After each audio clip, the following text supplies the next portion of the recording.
नमस्कार दोस्तों, आज मैं एक ऐसी कहानी सुनाने वाला हूं जिसे सुनकर आपका दिल दहल जाएगा। ईरान की मासूम अतीफे रजवी सलीह की दर्दनाक कहानी, जो इंसानियत को झकझोर देने वाली सच्चाई है। लोग कहते हैं कि इसी लड़की का सराफ ईरान को लगा है, क्योंकि इस लड़की की फांसी के बाद ईरान में कभी शांति नहीं रही। आज हम आपको एक ऐसी सच्ची घटना सुनाने जा रहे हैं जिसे सुनकर हर इंसान का दिल दहल उठेगा।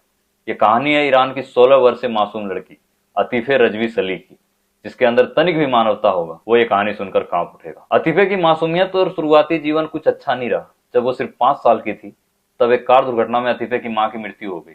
कुछ ही समय बाद उसका छोटा भाई नदी में डूब गया। अब वो अपने बूढ़े दादा दादी के साथ रहने लगी।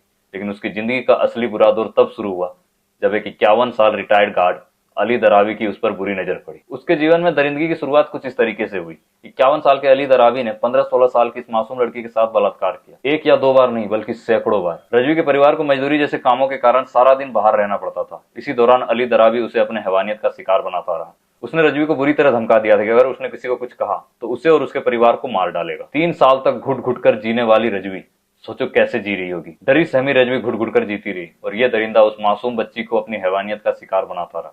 यह सिलसिला पूरे 3 साल तक चलता रहा। परिवार की बेरुखी और पुलिस की बेरहमी ने रजवी को और झकझोर के रख दिया। कहा जाता है कि रजवी ने फिर से अपने घर वालों को इस बारे में बताने की कोशिश की थी, लेकिन उन्होंने उसे ही फटकार कर चुप करा दिया। धीरे धीरे जब दरिंदगी हैवानियत हद से ज्यादा बढ़ने लगी, तब रजवी के पिता ने परिवार के लाख आग्रह के बाद पुलिस को इसकी सूचना दी। अब असली मोड़ यहाँ सामने आती है दोस्तों, जब पीड़ित को ही बना देते हैं आरोपी। पुलिस के खबर लगते ही आरोपी के बजाय पीड़ित रजवी को ही थाने में बुला लिया। उससे कड़ी पूछताछ की गई और उसे वहीं क्राइम अगेंस्ट चैस्टिटी के आरोप में गिरफ्तार कर लिया गया। इस्लामिक शरिया कानून के अनुसार ऐसे मामलों में महिलाओं को ही सजा दी जाती है, जब तक वो साबित न कर सके कि उसने आरोपी को संबंध बनाने के लिए लालच नहीं दिया था। और उसके बाद रजवी को जेल में डाल दिया गया। सलाखों के पीछे रह के भी रजवी के साथ दरिंदगी खत्म नहीं हुई। यहाँ उसे अली से तो छुटकारा मिल गया था, लेकिन दरिंदगी से नहीं। मीडिया रिपोर्ट्स के अनुसार रजवी को थाने में भी बहुत प्रताड़ित किया गया था। कई पुलिस वाले बारी बारी से उसके साथ दुष्कर्म करते थे। काफी मशक्कत के बाद जब रजवी की दादी को उससे मिलने की इजाजत दी गई, जब रजवी ने बताया कि कभी कभी उसके साथ इतनी दरिंदगी की जाती है कि वो अपने पैरों पर खड़ी भी नहीं हो पाती है। उसे चलने के लिए अपने 4 हाथों पैरों दोनों का सहारा लेना पड़ता है। और अन्याय यहीं पे नहीं रुकी दोस्तों। कहते हैं अदालत न्याय की मूर्ति होती है, लेकिन जब अदालत में ही अन्याय हो तो आप क्या कहेंगे। कोर्ट में आरोपी और पुलिस ने रजवी के खिलाफ ऐसे दलीलें दी कि मामला रजवी के खिलाफ जाने लगी।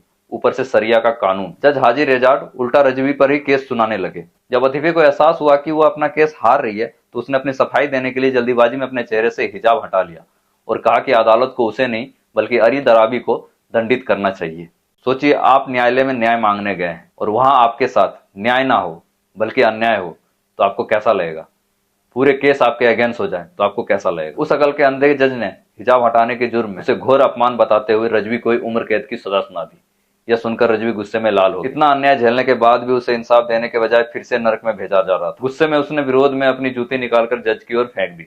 इससे जज हाजी रेजाई इतना बौखला गया कि उसे तुरंत रजवी को फांसी देने की सजा सुना दी। और यही थी वो मोड़ जहां से ईरान को श्राप लगना शुरू हुआ। यह कोई फांसी नहीं थी दोस्तों, यहाँ इंसानियत की हार हुई थी।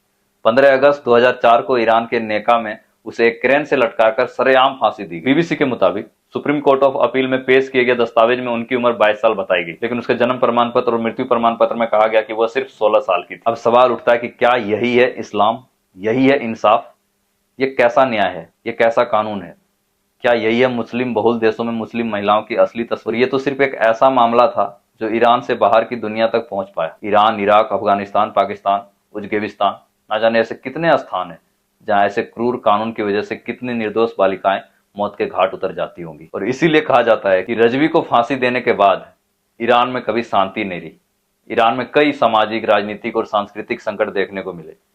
इस घटना ने न सिर्फ ईरान के भीतर बल्कि अंतर्राष्ट्रीय स्तर पर भी गहरी प्रतिक्रिया पैदा कर दी। और आज आप देख सकते हैं ईरान किस स्थिति में है। और शायद उस निर्दोष लड़की का श्राप ईरान को लग गया, क्योंकि ईरान में ऐसी कानूनें हैं जहां पे सिर्फ मर्द अपने ईगो के हिसाब से वर्क करते हैं, औरतों को सिर्फ ईगो के हिसाब से जज करते हैं। क्या यही इस्लाम है? क्या यही धर्म है? ये कैसा धर्म है? आप कमेंट करके बताएं कि ईरान गलत है, रजवी गलत है, या वो गार्ड गलत है, या इस्लाम गलत है। गलत कोई ना कोई है, कमेंट करके जरूर बताएं।